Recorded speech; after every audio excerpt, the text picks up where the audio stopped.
started, you guys. Welcome in. We have Amari back, Tank Baby, Nomad. Oh, Wyatt. I did not expect to see you here. I'm a little bit shocked. It's been a long time. How are you doing? Wow. Wabi Sabi. Oh, and user 470710. Welcome in. I think Wabi Sabi and user, I'm just gonna call you user, are new in, so welcome. I have a couple things planned. The main one is a story that I'm gonna tell once a donation is met.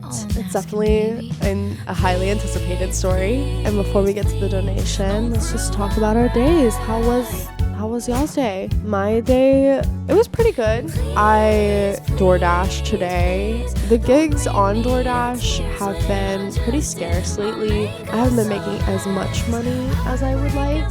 I did deliver to an old man today, and that was interesting. It did two things. It sent me into an existential crisis about getting older and how I'm absolutely terrified of that. I'm gonna get wrinkles. That's real. And I can't stop it. So that's horrifying. It also reminded me of my grandfather, who I haven't thought about in a long time. He passed away I think 2-3 years ago. But it reminded me of this story where my grandpa asked me if I wanted to go pick peaches with him, because he had found some peach trees at kind of this. It was like this place off of the side of the road. I was little. I don't quite remember where it was. We went to go pick them, and it was just really sweet. Because I was so little, he would pick me up off of the ground and lift me up to the tree. I always really enjoyed the bruised peaches the most because they were sweeter, and also the ones that everybody abandoned and didn't eat, more for me. Enough about that. Let's start talking about this story that I am going to be telling.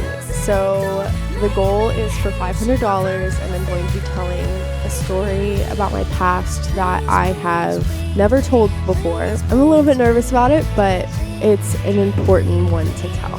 Before we get started on that, let's go through some of the previous donations though. What's your body count? You can guess. Pineapple on pizza. Anybody that doesn't like pineapple on pizza, sweet and savory, is just a hater. Because why is this even an argument? Favorite album? I don't feel like talking about that. Dream vacation. I really want to go to the Bahamas. Why not? Somewhere tropical. I've never been there. I want to get tan. Wabi Sabi wants to know if I believe in ghosts. I definitely believe that there is something or someone that is above humanity. I'm just not quite sure what or who it is, I guess. I'm definitely curious and always willing to learn and explore. I am interested in ghost hunting. If anybody would like to invite me ghost hunting, I will be down. I'm also completely okay never having a ghost experience, never ghost hunting or doing anything involving that and just not knowing. I haven't had a ghost experience, and I'm okay not having one. Honestly, humans are scary enough and can do way more damage than a ghost ever could. Oh, user. We're halfway there. User 470710 donated $250. Z. I really appreciate it. Opium Poppy donated $10. How much do you pay for bots to watch you? Music recommendations? Opium Poppy donated $10. Can your next goal be an on-stream suicide? My two favorite songs right now are On My Knees by Rufus Du Sol or 12 to 12 by Somber. I think those are really good songs. Okay, I'm just gonna Opium Poppy donated $10. Wyatt J1998 donated $25. Play Halloween 3 by Lightning Bolt. I feel like a wall. I don't need no walls at all. Like a shining sun is so much fun. Feels like a wave. Ride it out, just let it cave. Like a shining sun is so much fun.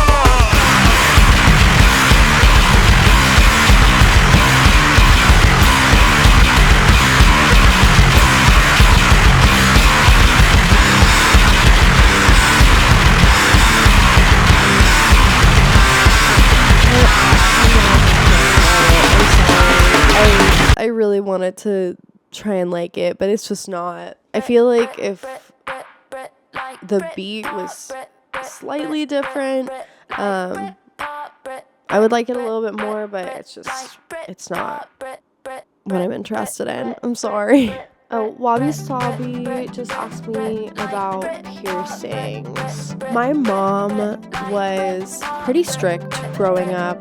No tattoos, no piercings allowed. I personally have always enjoyed tattoos and piercings on people and think that everyone being able to express themselves is a fundamental right and very important for individual happiness. Because I didn't grow up in an environment that it was accepted really, I don't gravitate towards like going to do that. But I do want to get my tongue pierced. There's this one spot on my tongue that's like the perfect indent to get my tongue pierced, so I do want to do that. User 470710 donated $225. Z. Thank you, user. I'm a little bit surprised at how fast that goal was met, but I guess it's time to get started on the story. Yeah, it's definitely going to be a wild ride. I can promise you that. If you haven't hopped onto the XU craze yet, I literally cannot recommend them enough. If you don't know what I'm talking about, XU is the newest and greatest subscription box service on the market. And I know we've all tried subscription boxes before. Trust me when I tell you that XU is the future. Not only are you sent a personalized selection curated by the company owners themselves that actually allows you to keep only the items you want, but you're also guaranteed overnight shipping on every single order. All you have to do is complete a virtual Q&A, and within a couple of weeks, you're looking like your best self. You're also assigned a handler that's available 24/7 to help you with the process and answer any questions that you may have. Literally, the closest thing that XU gets to payment is requiring daily check-in messages and on-demand showcases of your favorite outfits. I've never been able to look this good for so little. Subscribe to XU today and be the best version of yourself. Love you, bye. Hey guys, it's Chanel. I just wanted to thank everyone for all the kind messages. I know I haven't been posting as much as some of y'all would like, but I do appreciate your understanding given the circumstances. I guess I just wanted to hop on here and set the record straight. Ew, that sounded so corny. Sorry. I already know most of y'all, like most of you who follow me already know me in real life, so this is mainly for the newcomers. Hello, by the way. Obviously you're like, presumably you're here because of Carson and what happened. For those of you asking, yes, I was the girl on the call and the one he put on speakerphone, and yes, I cannot overstate how much I can't explain how much I wish I could go back and say something or do something. And I know that's stupid because it's impossible or whatever, but yeah. And for those of you who think I'm some sort of monster for not picking up on what was going on, I hope you feel better to know that I literally hate myself for not even taking the time to ask if something was wrong. But yeah, Carson and I have had known each other since we were in like second grade. My family and I, we moved here from Missouri, and him and his dad literally lived across the street from us, and we just clicked. I remember walking into school the first week thinking he was stalking me because he was literally following me around and like not saying anything, which I know this is probably super shocking to hear, but he was literally the shyest kid ever when we were growing up, which is crazy because we totally swapped places as we got older. I mean, if you saw videos of me back then, I was obnoxiously loud, like, girl. But yeah, we stayed best friends throughout middle school, high school. We even worked together after we graduated, and we kind of grew apart after that. I remember he moved out of state, I moved back here. There was a time I didn't really know where he was living, but that's a story for another time. Jeez, I have so many stories I could tell y'all. But all you really need to know is that Carson was my best friend. Despite all the rumors and conspiracies and disgusting misinformation that's floating around out there about him, I just want people to know the truth. And the truth is that he was just a big, goofy boy with a big heart who got trapped in his own mind. And I am going to miss him every day of my life. Yep, that's it. Thank you for coming to listen to me. If you ever feel like you don't have anyone to talk to, my DMs are open, and I do have some mental health resources listed down below. Other than that, I have some really exciting stuff coming for y'all very soon, so keep an eye out for that. Love you, bye. Hi, my name is Chanel, and when I was 3 years old, my oldest brother ran away from home, never came back, and to this day I don't know whether he's alive or dead, and I bought the gummy sharks. Hi, my name is Chanel, and when I was 6 years old, my adopted mom took me to Wyoming because she thought the world was ending and that the CIA was after us. We spent 2 days in a crappy motel, sleeping on a piss-covered mattress, watching anime and eating pizza, and I brought the Twix. Hi, my name is Chanel, and when I was 11, my dad told me that he wished him and my mom adopted another kid because I was more trouble than I was worth, and I brought the Mexican candy. Hi, my name is Chanel, and when I was 14 years old, I had to plan my own birthday party because my entire family forgot. I designed flyers and handed them out at school, and only 3 people showed up, and I brought the sour strips. Hi, my name is Chanel, and when I was 12 years old, I tried to kill myself with sleeping pills, and I brought the Shakalicious gummies.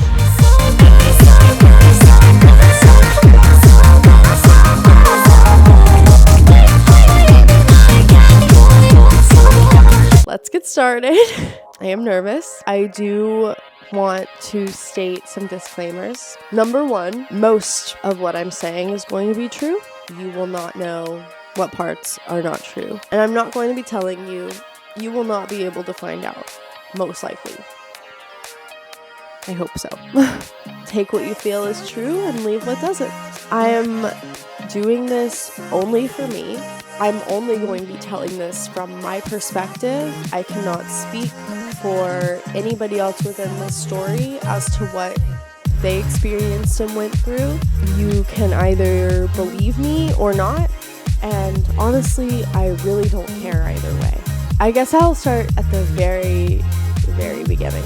I dropped out of college with my high school boyfriend to keep his identity safe. He's going to be going by the name Bobby. That's not close to his name. That's not what his name is at all. We moved together, mostly because we didn't really have any strong connections in our hometown. I'm sorry, Wyatt. We didn't really have any family, and we definitely didn't feel like we were socially accepted and going to be missed if we left. So we said, let's do it.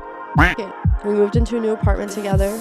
It was beautiful at first. It was actually amazing to be able to live with someone that you have been in a relationship with so long. We felt free. And then reality started kicking in. Our apartment was extremely expensive. We both were struggling to find jobs for a while. Bobby ended up finding a job, but he was uncomfortable with me finding a job and me working. I don't know what that is. Why, is that like a man thing to not want your woman to work? Why would you not want to have the extra income to pay the rent and bills and living expenses with? That's besides the point though. He didn't want me to work. Basically just kept me at home all day.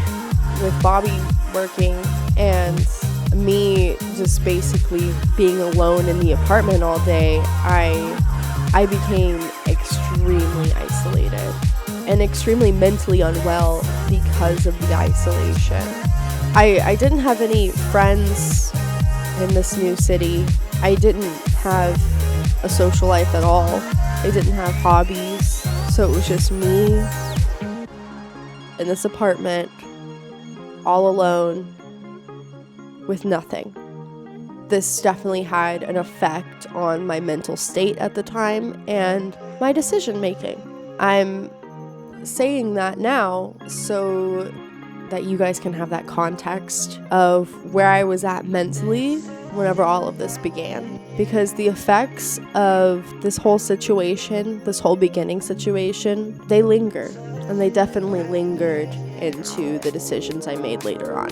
Luckily though, after a couple of months, I was able to convince Bobby to let me get a part-time job. And it was there that I met two of my coworkers and future friends, Casey and Tori. At first, it was a little bit hard for them to get through to me, but eventually they cracked me open and we started talking about common interest in music and our common fashion senses and fashion interests, and we became really close friends from there. Though as I became closer to Casey and Tori, my relationship with Bobby worsened. We had been dating since high school, since freshman year of high school, mind you. There was a lot of history there and a lot of love, but there was also a lot of really confusing and not great tendencies. I ended up confiding in Casey about some of the tendencies that I was enduring. It was really eye-opening to me that Casey basically immediately told me that I needed to leave. But it's not that easy. I didn't want to leave. It was around 6 more months before I actually ended up calling off the relationship. And in order to officially get out of the apartment that we were living in, I started work full time so that I could save up for an apartment, have money for living expenses. I was still struggling. I felt like I was climbing up a hill, and every single time my hand grabbed a rock, the rock would fall. And whenever Casey and Tori heard about me struggling to get out of this situation, they immediately both pitched in together to get me a new apartment and get me set up in a new apartment to basically free me. I had never experienced people caring about me that much and caring about my well-being. I'm still so grateful for them.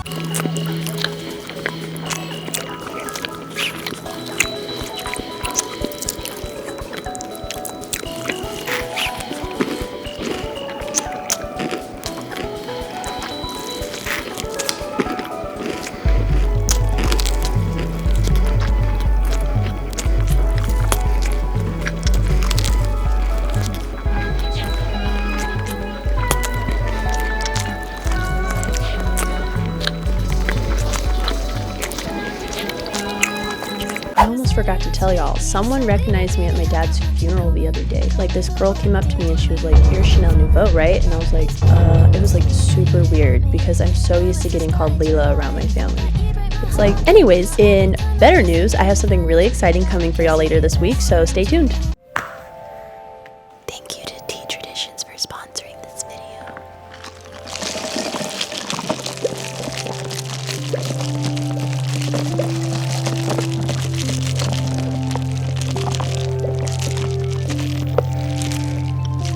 After around a month, it became extremely obvious to me that I was going to need more money somehow. I was having trouble paying my rent, bills, living expenses, and just living my life in general. whenever I expressed that to Casey, she came to me with a new job opportunity for something called a subject control specialist. She had been working as a specialist for around 2 months. She had tried to get Tori in on it, but Tori at that point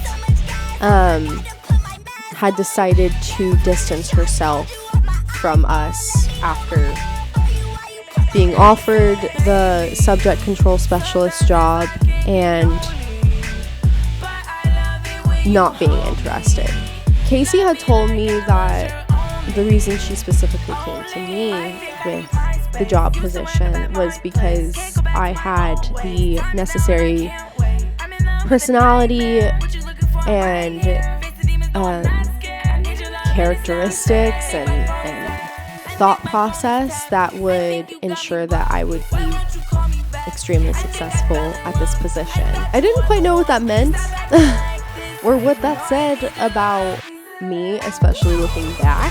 It felt good to be told that I fit somewhere. Casey warned me that I need to only accept this position if I'm absolutely sure that I can do it and that I want it because of the nature of the job. I wanted it more because I was curious about what that meant. I trusted Casey. I trusted her a lot. She was really the only person that had never wanted anything from me. Wyatt, I'm sorry. I didn't call you because we hadn't talked in years. Honestly, I knew you in high school, and whenever I was in high school, I wasn't the best person. So I definitely didn't think that I would be able to have a relationship with you now or reach out to anyone from that time period in my life. I've never really felt that way about anyone in general. So to be honest, why would I? I didn't feel like I had that space with anyone. It's good that you care. Anyway, I find out about the job. I get called in for 2 rounds of interviews.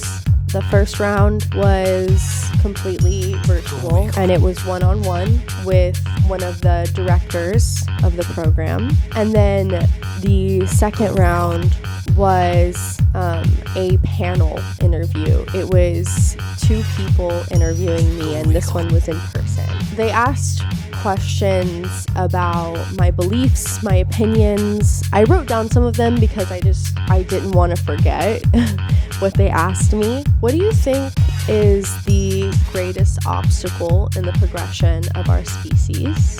Do you believe that good and evil can be definitively proven? Do you think traditionally immoral behavior can be utilized for the safety of the majority?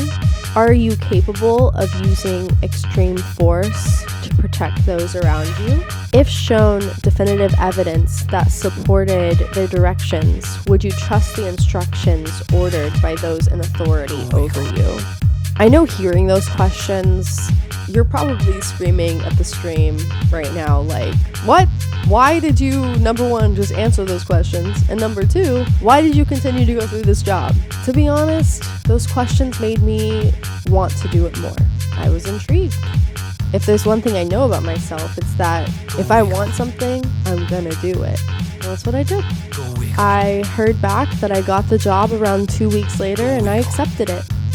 Oh my, look at your body standing there. Yeah, yeah.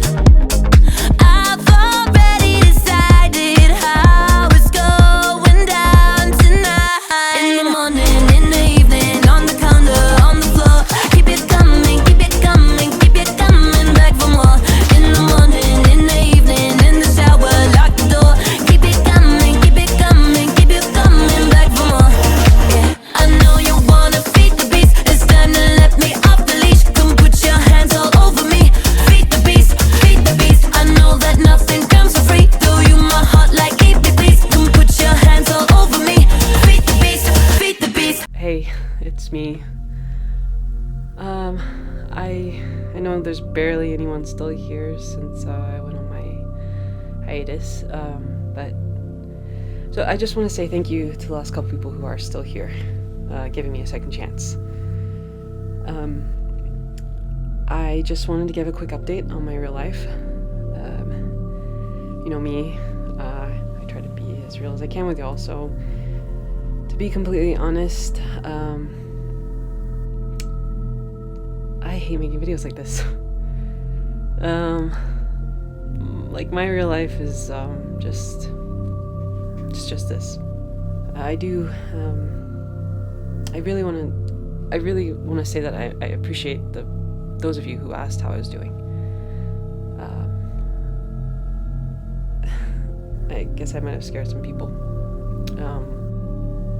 but I'm fine, I think.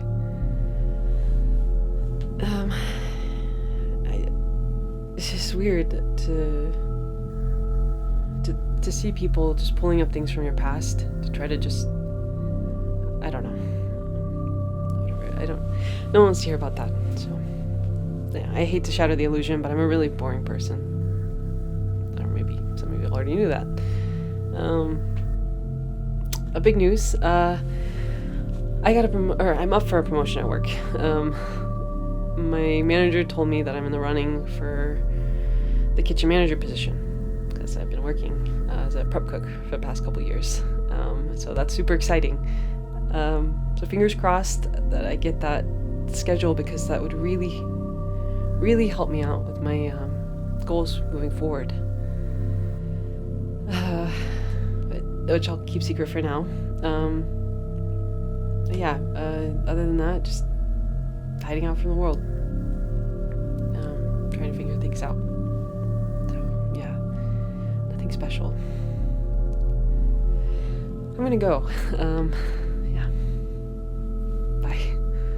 The job was located on the outskirts of the city. The first training session, it was just learning the sole responsibilities verbally of what the subject control specialist is. It was with around 2 or 3 other people. I think 1 or 2 of them was a couple years older than me, but otherwise they were my age. The responsibilities of the subject control specialist was described as the first line in defense in ensuring the sanctity and security of the project. What is the project? The project was described as an investigation into threats, aka human-presenting entities, that were actually non-human life forms trying to harm the general populace. I heard that, and I was questioning their sanity, even questioning my own sanity a little bit. I was like, is this real? What does this mean? How is this going to hurt life? Like, how is this going to affect life going forward? There were a lot of questions running through my head, as I'm sure they're running through your head right now. I didn't believe it at first. And then they proceeded to show me several hours of videos, documents, testimonies, photos that proved that this was real. There were non-human life forms posing as humans that were acting abnormal and deviant. There was no doubt in my mind, after seeing all of the evidence, that they had malevolent intentions for humans. Once I saw all that I did, there was absolutely no questioning that these things were monsters. I didn't need any more motivation to continue on in this job. And honestly, you probably wouldn't either. So the first real day, we started our 30-day training hours. I have a picture of myself in the uniform, if you want to see. This was me in my specialist uniform. So to explain the job, there was no real hierarchy. Everyone was just working towards the same common goal, which was to ensure the safety and sanctity, that word is so difficult, to ensure the safety and sanctity and evolution of the human species. Each subject was kept in separate rooms all alone. We specialists were instructed to keep the subjects in a constant state of distress, unease, discomfort in order to initiate the transformation of them into their true form. Let me show you a PDF document that I have of the what's called facade erasure tactics that we used. So this is a PDF of the tactics that we were trained to use. I was assigned to erase the facade of subject T0617. Wyatt J 1998 donated $25. I like it so far.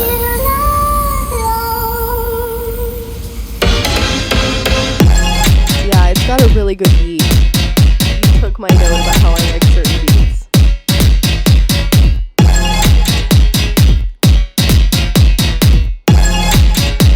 Yeah, I like this song.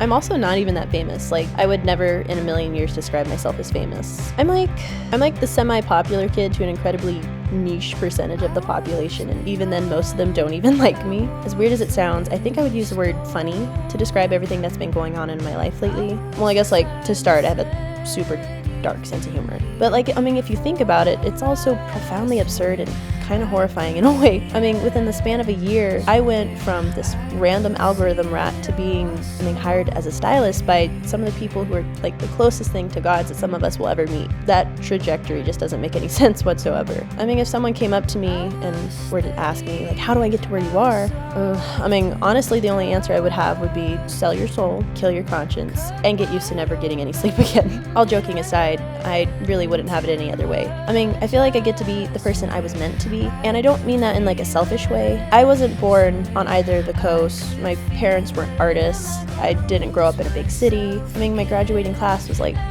45 people. I mean, the part of the country where I'm from, people just forget it exists. But growing up, I always dreamt of making an impact on other people's lives. Growing up in a family where you're referred to as the accident or seen as like the parasite or the problem child, and like, I know, like, blah blah blah. I feel like that was a consequence of wanting to feel heard or be seen. Like, on both a micro and macro scale, I'm getting tossed into an environment where I'm inheriting the consequences of people who have already given up and left the building. The metaphorical house is haunted, and you're just expected to either stay, move out, or burn it down. I mean, like, no one wants to make any repairs. They think it's either way too hard or no one can decide where to start. That's the reality of the situation. But in a weird, funny sort of way, I think that's what I'm finally able to do now. I just took the scenic route to get here.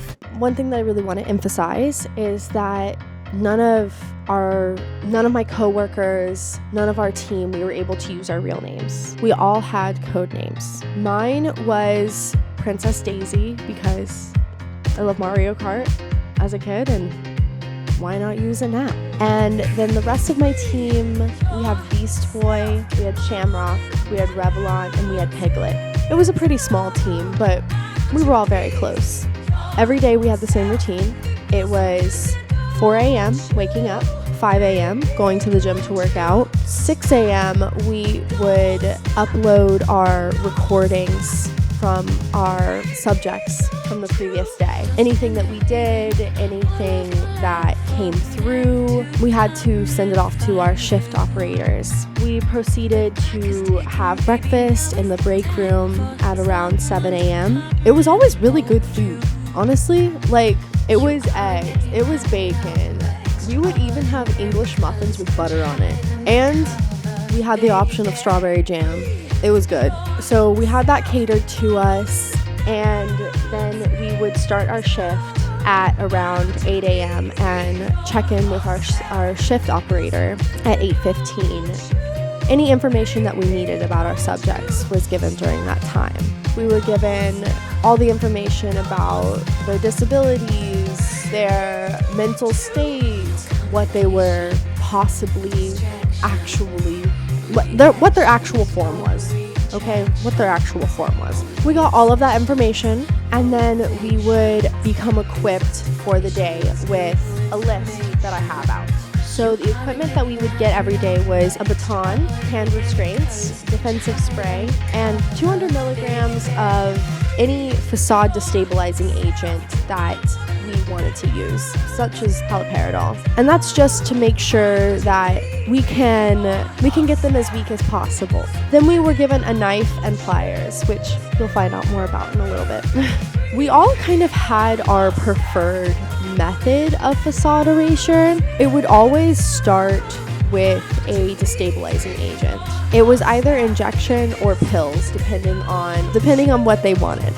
Not that what they wanted, but what we thought that they needed. We would then cater tactics to any mental infractions that they had or any mental disabilities. So usually it was humiliation based, because in my experience, pain didn't really get the job done. Pain is easier to heal.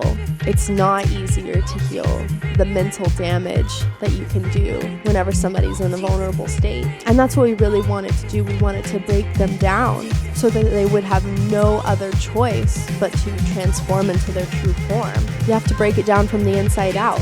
There were a lot of subjects and stories that I worked with in my time as a specialist, but two specifically stand out in my mind for different reasons. The first one was my first collaborative assignment, and I collaborated with Revlon for this one. It was for subject P1105. She was around 14 to 17 years old and was possibly gifted with psychic powers. Her psychic gifts were very, very powerful. She was able to predict when something would happen, what would happen. She predicted a car wreck once. It was honestly really cool. You would be able to walk up to her and just say hi, and she would tell you things about herself, not about herself. She would tell you things about yourself that you definitely hadn't told her. And you probably didn't even tell anybody, honestly. She was just able to know a person by touch, by looking at them, by just looking into their eyes. We decided that we wanted to try and recruit her to be part of our operations. Every time we tried to ask her to join the team, she fought it. She was so stubborn. She would spit on us, tell us that we were disgusting, that we were abusers. It was really dramatic. Everything about it was really dramatic, honestly. It didn't make sense to me because, it's really not that bad. We weren't doing anything that was going to harm humanity as a whole. In fact, we wanted to do good for humanity.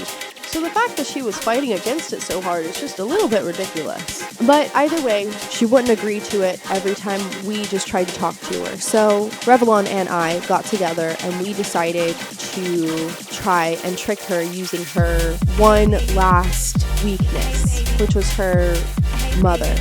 She loved her mom. Her mom obviously raised her, but during the process of raising her, they were extremely close. They did everything together. She would do anything that her mother said. Revlon decided it was a good idea if he came in on the phone talking with her mother, and I was on the other end of the phone with a voice modifier, pretending to be her mother, and from there convincing her to cooperate. So Revlon comes in talking on the phone. He goes over to P1105 and is like, hey, your mother's on the phone and I think you really need to talk to her. She starts talking to her mother, who she had missed dearly. She hadn't seen her in at least a couple of weeks at this point. And I start telling her that it's really important that she joins in on what we're doing and helping the world. She has a gift and she needs to share it. P1105 breaks down crying, and we're like, okay, like I don't understand why she was crying so badly, but she did. She was inconsolable, and she finally agreed. Revelyn and I felt like she was being a little bit dramatic with all the crying and everything. We left for the day and just felt like, yay, teamwork, we did it. Then we come back the next day and we found out that she had committed suicide. If that's not telling you how dramatic she was, I don't know what will. Because why? It's really not that bad. We're not bad people, and we don't have a bad goal. We're just trying to help the world. And she just killed herself at even the thought of joining. She hadn't even done anything. She wasn't even treated the worst. In fact, in terms of all of the subjects that I saw and everything that I experienced, she was actually treated probably the best. So her killing herself was a little bit melodramatic. It's not a little bit melodramatic. It's like really melodramatic, but whatever. She killed herself, and Revelyn and I just looked at each other and we were just like, of course. We felt so much disappointment. You know, what are you gonna do? The next subject, it definitely had a different energy. This is probably the weakest I had been, and that's saying something. So this was subject T115. I was assigned him that morning and given all of the procedures that I should be using and enacting. But I walk in to the room after getting all of the procedures that I need to do and all the information that I needed about this subject, and he's wearing a hood, so I can't see his face. And whenever they take off the hood, it was a man around my age that had a birthmark on his face. It immediately reminded me of a middle school friend that I had that had the exact same birthmark on his face. He also, in general, looked very, very similar to my friend. I think that was the one time that I actually froze before going through with any of my facade erasure procedures. I still am not quite sure if it even happened, though, to be honest with you. It definitely could have been a dream. I don't really think that I was dreaming at this time. I don't remember dreaming at this time, at least. I don't remember dreaming much at all. All I remember is going to sleep, waking up, going about my day. Going to sleep, waking up, going about my day. And my day being working. Yeah, I don't know. I don't know if it was a dream or not. You know, dreams can be crazy and fleeting. In terms of if this was a dream or not, I think a dream makes it the most plausible. Let's be honest. But I do remember that this was the first time that we enacted something called the foxglove method. Hi, I'll make this quick. Someone asked me if I was going to go back to making the same kind of content that I did before, and I wanted to answer this publicly. The answer is no. I stopped for a variety of reasons, the foremost being that I just felt like it was exploitative to everyone involved. And you can say that it's like in my creative liberties or whatever, but I just felt like it's just not who I am anymore. I've been debating lately if I just want to just stay offline permanently. But I still think that there's some good that I can do. So yeah, I hope you stay around. Also, I was going through, I found this like time capsule from kindergarten. And while I was cleaning out my storage unit, and I don't know, I guess like we were told to write down like what we wanted to be or I don't know, to see what the world was going to be like. And I guess this is what I wrote. And it says, I have a dream that the whole world should be nice and to each other, I guess. And I don't know, it's kind of hard to read now, but whatever that was that I wanted, I hope I've done that, or I've been able to be that. Maybe I haven't, but I do remember when I was little, I wanted to be better at public speaking, and I am slowly getting better at that, so I didn't completely fail. Shut up and listen to me. X2U just announced their partner program, which includes an all-expense-paid trip and an increased monthly budget. I've been a member since they released this feature, and I've never been happier. Of course, rules and restrictions apply, but I'm telling you, once you upgrade, there's no better way to live. Love you. Love you. Bye.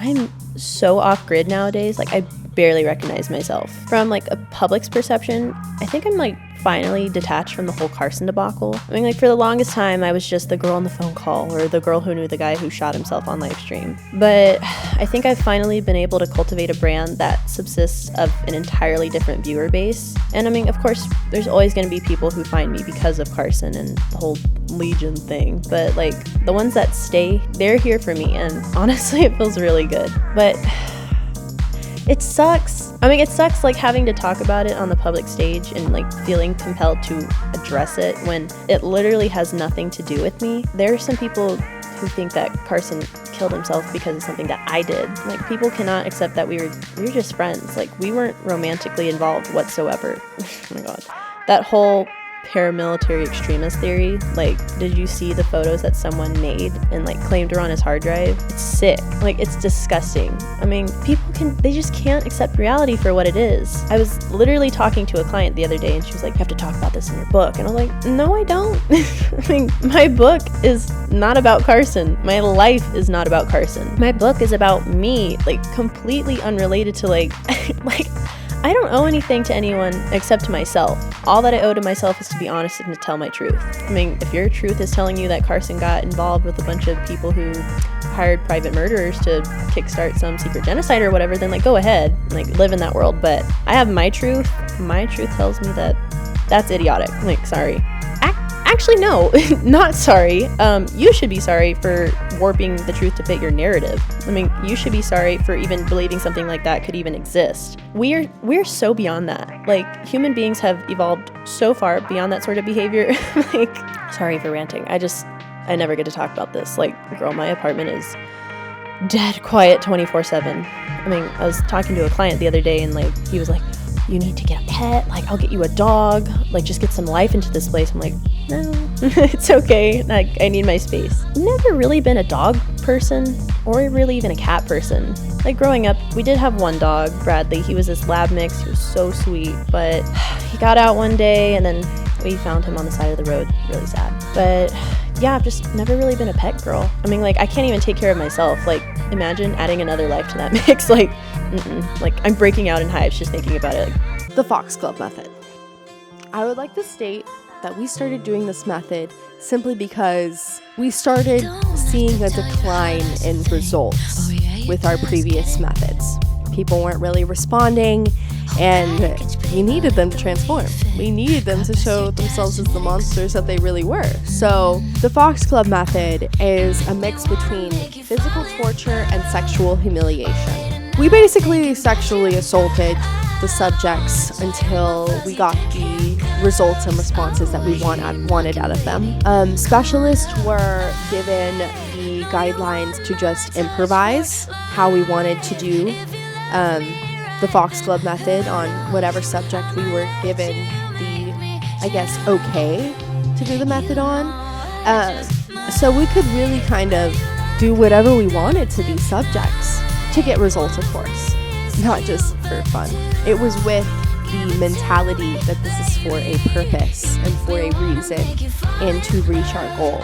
if a subject came in with children, the children were usually separated from the parents so that we could either use them as a negotiation tactic, or we would put them back together, and that one really, really got people talking.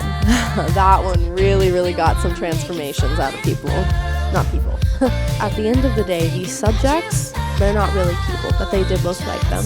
Whenever actual physical sexual assault wasn't happening, we would use AI-generated videos of our subjects' loved ones being sexually assaulted and show it to the subject until they couldn't take it anymore.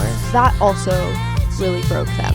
Some of the subjects did not believe that these videos were real, but some of them did. I don't know if it's up to the video quality or if it was just a matter of, do they believe that this is possible and really happening or not? Either way, whether they believed it or not, the effects of the videos still worked. We needed them to be as mentally disturbed as possible and as uncomfortable as possible so that they would become who they really are, show their true selves. Though, after a period of time, we started hitting capacity pretty heavily. We had way more subjects than we had rooms and places to keep them, and we started a procedure called disembodying. At first, I was hesitant to start the process of disembodying our subjects, but honestly, it was so much easier than I thought it would be. It got to the point where it just going to work and I was assigned disembodying. I was like, okay, let's do it. You would seriously be shocked at how easy it is. Quiet. Wyatt J 1998 donated $10. Why You don't deserve to live. I hope you rot in hell. If this isn't your story to hear, no problem. Some of it's fake, but after actually around like a couple of weeks of disembodying subjects, the morale started to go down. Some specialists had an easier time with it than others, but overall, we needed a boost. And so, our shift operators planned what we call our anniversary party. It was our 1-year anniversary party, and it definitely did its job of boosting the morale. We had food trucks, we had a DJ, we had karaoke, and the tacos were out of this world. They had queso, and so we all got queso and chips, and I put my tacos in the queso. We got birria. So good. I remember this is one of the first times that like I really saw Casey again after she had first introduced me to the job, and I just thanked her. I gave her a big hug. We talked about everything that we had learned and what we'd experienced, our favorite experiences as well. And she just looked at me, and I'll never forget this. She looked at me right in the eyes, and she just says, "I'm so glad you finally remembered who you really were." I love that party. I remember my karaoke song was "Wannabe" by Spice Girls. Classic. I went up there, I was really drunk, but I think I killed it. And then Revlon also went up there. Piglet and Revlon collaborated for a song, and they sang, what did they sing? Oh yeah, "Do You Believe in Life After Love?" We love Cher. It was just a blast. You really should have been there. Hey guys, so obviously I think a lot of people could have guessed that I'd make this post eventually, considering all the allegations against XU lately. Obviously I don't want to invalidate the feelings of anyone who have spoken out with their experiences against XU staff and the company's alleged affiliation with grooming and human trafficking, but I can say that's never been my experience. All of my interactions with XU staff, both virtual and in person, have been met with mutual respect and pre-established consent. To briefly address the theory that all these allegations against XU were made by competing brands, I don't know. I've always said I'm never going to speak on something that I don't have complete assurance is the truth, so I don't know. And like, I know that the number of people coming out with their experiences is significant, and I'm kind of seen as like a spokesperson, which, for the record, it's not just me. I mean, there's a ton of us. People who are screaming at me to make this post can be seen as spokespeople. And like, I don't know what to tell you. I would never associate with people like that. I will never associate with people like that. I mean, it's that simple.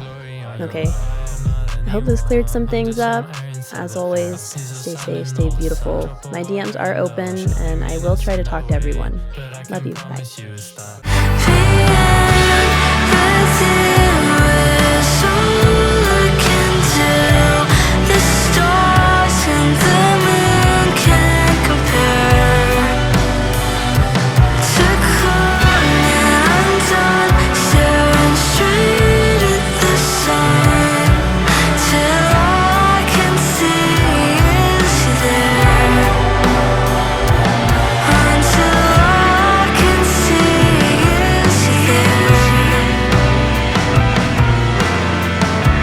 By the way, I did see those photos, and they actually make me look skinnier than I really was back then. So I'm low-key flattered. I mean, it's like I said earlier, if you want to believe that theory, I can't stop you. Like, that's your truth. I literally can't stop you, and I don't even know what I could do to prove that those pictures are fake. All that really matters is that the people in my life know I didn't do those things, and I know I have nothing to do with this whole Legion debacle. If you actually research the details, there's so many conflicting details at this point, but if you actually read the documents and listen to the testimony from the alleged whistleblowers or whatever, then the people that Carson and them were supposedly killing were like monsters. Either way you look at it, they were either horrible, horrible people or like literal creatures. And I mean, theoretically, these things are corrupting our reality. What kind of person would just stand by and just let that happen? Even if you choose to believe that theory, I don't really see why people would be so mad at me if I did do those things. I would be doing it for you at the end of the day. For us. I mean, if I were to ask you, would you help purge the planet of beings that have infiltrated our reality and are threatening our species? I think most people would at the very least consider it. Despite what you believe, we are the dominant species on this planet. Objectively speaking, we're the smartest entities in existence. We know what's best for ourselves, we know what's best for you, I know what's best for me, and I think we can all agree that if someone or something were to say otherwise, they're wrong. You know yourself better than anyone, and so whatever is preventing you from living your best life deserves to be eliminated, period. End of discussion. I think that's kind of how we collectively got to where we are right now as a civilization. People just stopped believing in to each their own and started imposing their own beliefs onto other people. Actual, literal utopia is unified anarchy. It's the absence of any order or hierarchy. It's basically just humanity living in separate harmony. I think we'll get there eventually. Like, if you look back on our history, when our species takes authority for the sake of generational self-preservation, I mean, we make the right decisions. I mean, we're fully capable of saving ourselves, we just have to realize our potential. Whether I like it or not, I mean, I have you have me, and I mean, we're two beings of beautiful self-replicating matter that get to share this specific chapter of space and time. That's it. I mean, do your thing, I'll do mine.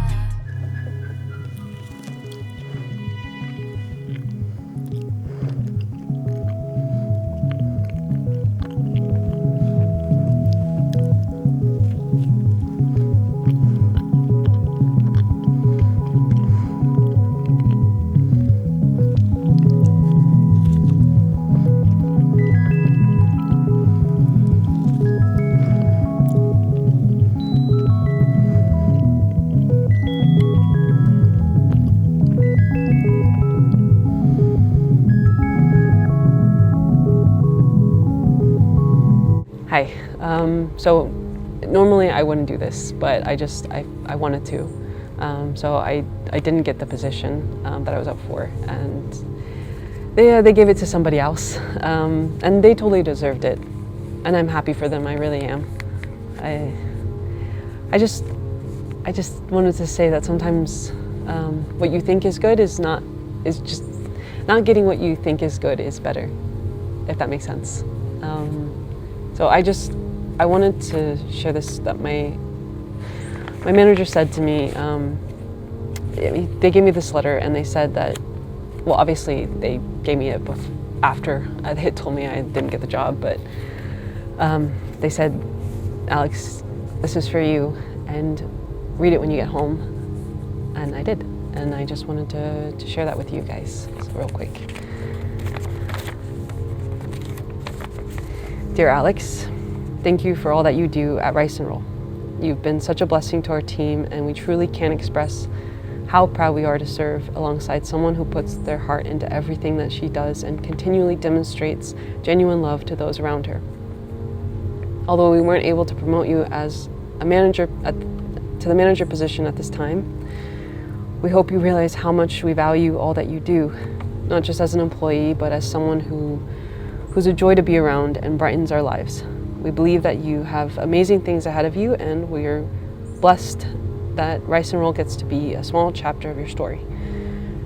You are where you are on purpose for a purpose, and we pray that God will continue to reveal his plans for your life and lead you to blessings that you could have never dreamed were possible.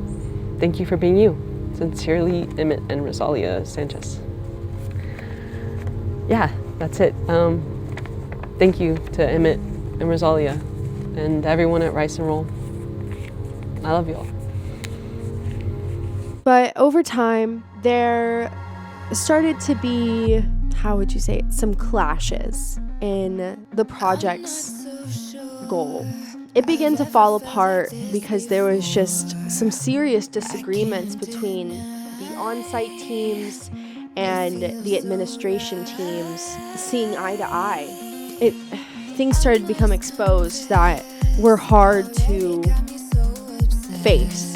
Some of the specialists were discovered to be helping subjects escape. And it turns out that Beast Boy and Shamrock both had been defectors.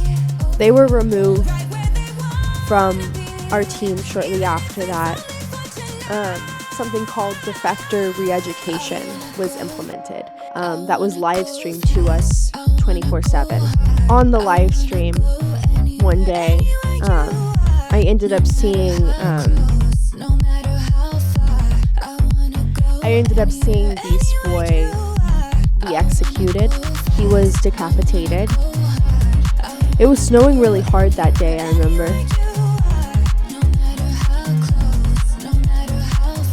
I was just so thankful I wasn't weak. Shortly after, all of the defectors were outed and the goal was lost, I guess.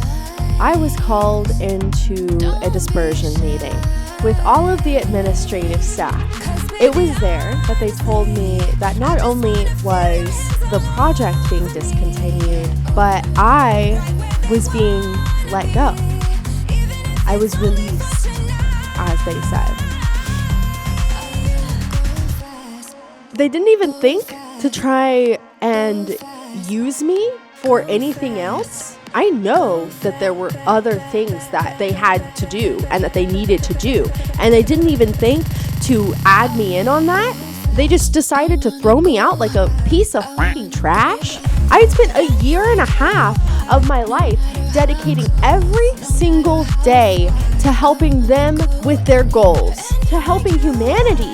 Sure, I definitely had some benefits for myself, of course, financially and emotionally. I was definitely happy and fulfilled, but I was helping humanity. I was working for them day in and day out, and they just threw me out. They treated me like some side character, some side piece, but I'm not a side character. I'm the main character. And to add salt to the wound, they gave me a minuscule pension check, and they took me to this back room where they made me destroy any and all photos, videos, documents, all evidence because they didn't trust me. I wasn't a defector. I wasn't the one that turned on them. So they didn't trust me? They didn't trust that I would just leave gracefully? After they made me destroy any and all evidence, they then told me that if I were to speak on this online or in person to anybody, they would take the appropriate actions necessary. So you really just don't trust me.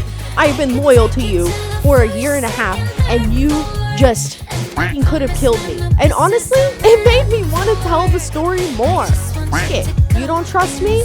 Okay. You're gonna just throw me away? Okay. I'll make sure every goddamn person that can will know your story then. They proceeded to blindfold me, put me in a white van. A white van? Like, what are you, a fucking creep from the 1980s? Get a black van or something. Anyway, they put me in a white van. They blindfolded me, and they pumped me full of a sedative. I woke up in a homeless shelter, but I had to go back home. I had to go to the one place that I had done all this work to escape from. So I get back home, and I barely have enough money to live in a motel for a couple of weeks, get back on my feet slightly, just enough to get myself a job as a receptionist at a medical clinic. It was there I really saw how many of these monsters are everywhere. You can't escape them. They're the doctors, they're the clients, they're the random pedestrians crossing the sidewalk. And you just have to see them, wave at them, say hi, and have like small talk. I don't care how you are. I know exactly how to take care of you and how to get rid of you. And I just have to sit there. You should be in a facility exposing your true form right now.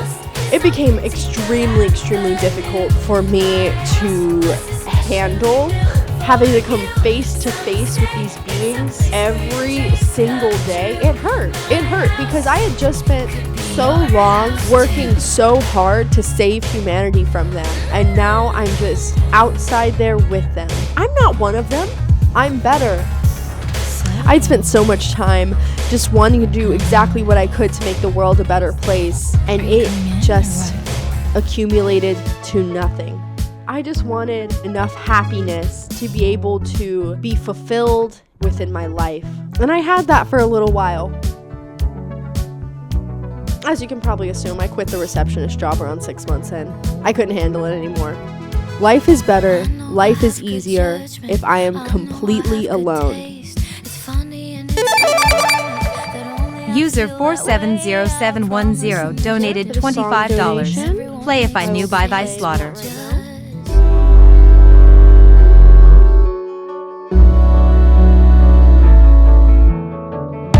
I'm sick of hate, I'm sick of love. I keep it in, I open up. Hey guys, so I did get a couple of questions based on the story that I told in my last stream, which I understand it's quite the story, not exactly something you hear every day. So the first question I got was, are there any other karaoke song suggestions that you have? Yes. The first one that I have not heard anybody like talk about or sing before, but I love personally doing is All of These Things That I've Done by The Killers. Such a classic. It's so good. And then I also really love You Belong With Me by Taylor Swift. Oh, just a classic. It makes you feel so warm and cozy and at home. I love it. Are you still in touch with Casey and Tori? And if so, do you talk about what happened? So I am not really in touch with Casey and Tori. We follow each other on social media, but if you guys are watching this, I miss you guys and I would love to get back in touch. So you know where to find me. And then the last question I got was, did your mom ever call and ask where you were, how you were doing? And yeah, she did call once. And honestly, I just told her that I was backpacking around Europe, and I wouldn't be home for a long time because I joined the mob. And she just kind of laughed and we didn't talk again. So yeah, that was that. But thank you guys for these questions. And if you guys have any more questions, just let me know. I'm right here.